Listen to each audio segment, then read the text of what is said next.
Genesis 25. Now Abraham had taken another wife, named Keturah, and she bore him Zimran, Jokshan, Medan, Midian, Ishbak, and Shua. Jokshan was the father of Sheba and Dedan, and the sons of Dedan were the Asherites, the Lechusites, and the Leomites. The sons of Midian were Ephah, Epher, Hanok, Abida, and Eldaah. All these were descendants of Keturah. Abraham left everything he owned to Isaac.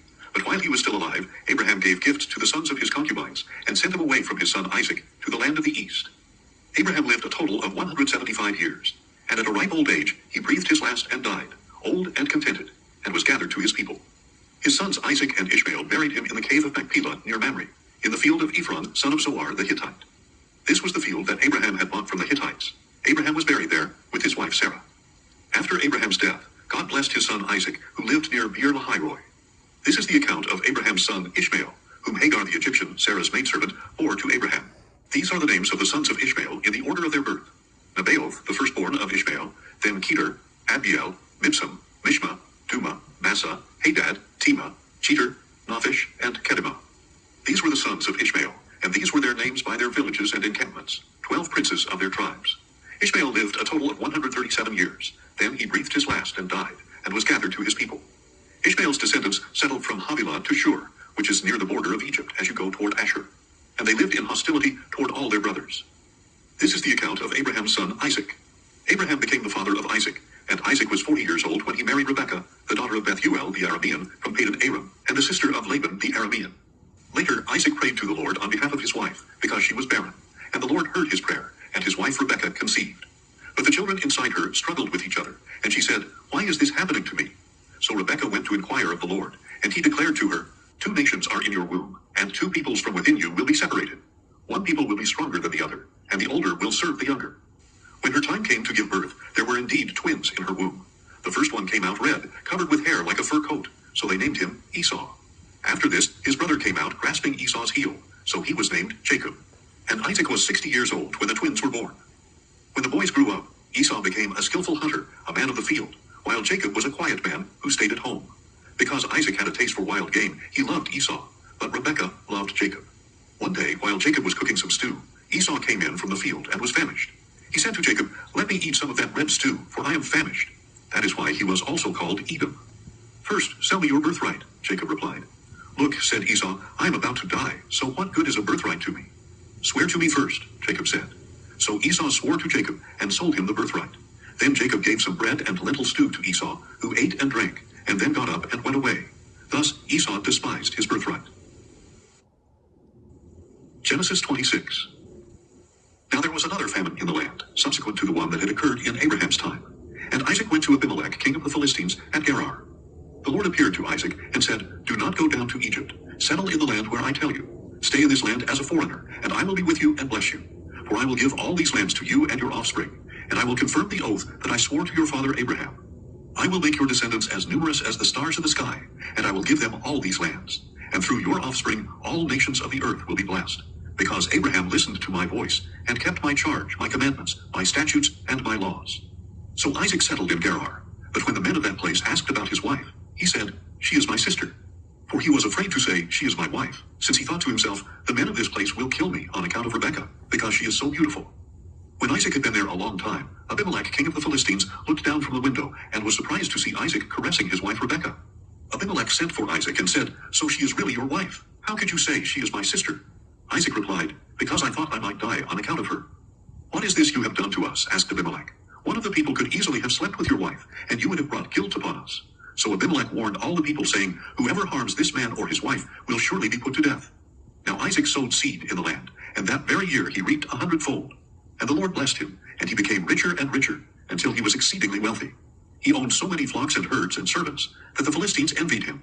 So the Philistines took dirt, and stopped up all the wells that his father's servants had dug in the days of his father Abraham. Then Abimelech said to Isaac, "Depart from us, for you are much too powerful for us." So Isaac left that place, and encamped in the valley of Gerar, and settled there. Isaac reopened the wells that had been dug in the days of his father Abraham, which the Philistines had stopped up after Abraham died. And he gave these wells the same names his father had given them. Then Isaac's servants dug in the valley, and found a well of fresh water there. But the herdsmen of Gerar quarreled with Isaac's herdsmen, and said, "The water is ours." So he named the well Esek, because they contended with him. Then they dug another well, and quarreled over that one also, so he named it Sitnah. He moved on from there and dug another well, and they did not quarrel over it. He named it Rehoboth, and said, At last the Lord has made room for us, and we will be fruitful in the land. From there Isaac went up to Beersheba, and that night the Lord appeared to him, and said, I am the God of your father Abraham. Do not be afraid, for I am with you. I will bless you and multiply your descendants for the sake of my servant Abraham. So Isaac built an altar there, and called on the name of the Lord, and he pitched his tent there. His servants also dug a well there. Later Abimelech came to Isaac from Gerar with Ahuzah his advisor, and Phicol the commander of his army. Why have you come to me? Isaac asked them. You hated me and sent me away. We can plainly see that the Lord has been with you, they replied. We recommend that there should now be an oath between us and you. Let us make a covenant with you, that you will not harm us, just as we have not harmed you, but have done only good to you, sending you on your way in peace. And now you are blessed by the Lord. So Isaac prepared a feast for them, and they ate and drank. And they got up early the next morning and swore an oath to each other. Then Isaac sent them on their way, and they left him in peace.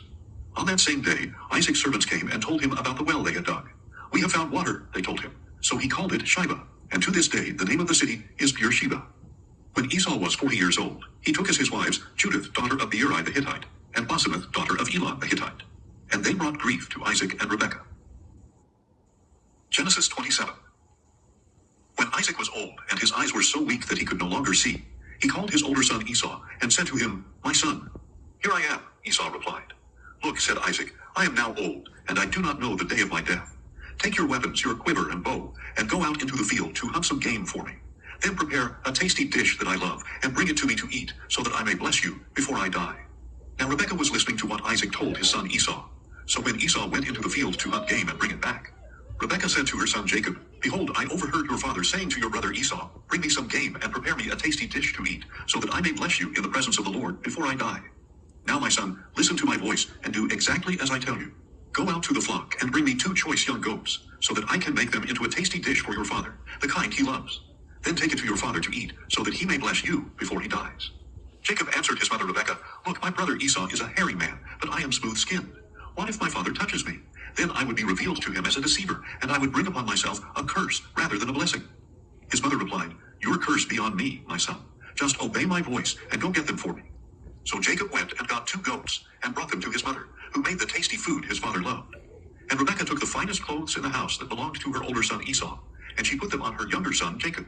She also put the skins of the young goats on his hands, and on the smooth part of his neck. Then she handed her son Jacob the tasty food and bread she had made. So Jacob went to his father and said, My father. Here I am, he answered. Which one are you, my son? Jacob said to his father, I am Esau, your firstborn. I have done as you told me. Please sit up and eat some of my game, so that you may bless me. But Isaac asked his son, How did you ever find it so quickly, my son? Because the Lord your God brought it to me, he replied. Then Isaac said to Jacob, Please come closer so I can touch you, my son. Are you really my son Esau or not? So Jacob came close to his father Isaac, who touched him and said, The voice is the voice of Jacob, but the hands are the hands of Esau. Isaac did not recognize him, because his hands were hairy, like those of his brother Esau. So he blessed him. Again he asked, Are you really my son Esau? And he replied, I am. Serve me, said Isaac, and let me eat some of my son's game, so that I may bless you. Jacob brought it to him, and he ate. Then he brought him wine, and he drank. Then his father Isaac said to him, Please come near and kiss me, my son. So he came near and kissed him. When Isaac smelled his clothing, he blessed him and said, Ah, the smell of my son is like the smell of a field that the Lord has blessed. May God give to you the dew of heaven and the richness of the earth, an abundance of grain and new wine. May peoples serve you and nations bow down to you. May you be the master of your brothers, and may the sons of your mother bow down to you. May those who curse you be cursed, and those who bless you be blessed. As soon as Isaac had finished blessing him, and Jacob had left his father's presence, his brother Esau returned from the hunt. He too made some tasty food, brought it to his father, and said to him, My father, sit up and eat of your son's game, so that you may bless me. But his father Isaac replied, Who are you? I am Esau, your firstborn son, he answered. Isaac began to tremble violently, and said, Who was it then who hunted the game and brought it to me? Before you came in, I ate it all and blessed him, and indeed he will be blessed. When Esau heard his father's words, he let out a loud and bitter cry, and said to his father, Bless me too, O my father. But Isaac replied, Your brother came deceitfully, and took your blessing. So Esau declared, Is he not rightly named Jacob? For he has cheated me twice. He took my birthright, and now he has taken my blessing. Then he asked, Haven't you saved a blessing for me? But Isaac answered Esau, Look, I have made him your master, and given him all his relatives as servants. I have sustained him with grain and new wine. What is left that I can do for you, my son? Esau said to his father, Do you have only one blessing, my father? Bless me too, O my father. Then Esau wept aloud. His father Isaac answered him, Behold, your dwelling place shall be away from the richness of the land, away from the dew of heaven above. You shall live by the sword, and serve your brother. But when you rebel, you will tear his yoke from your neck. Esau held a grudge against Jacob because of the blessing his father had given him. And Esau said in his heart, The days of mourning for my father are at hand. Then I will kill my brother Jacob.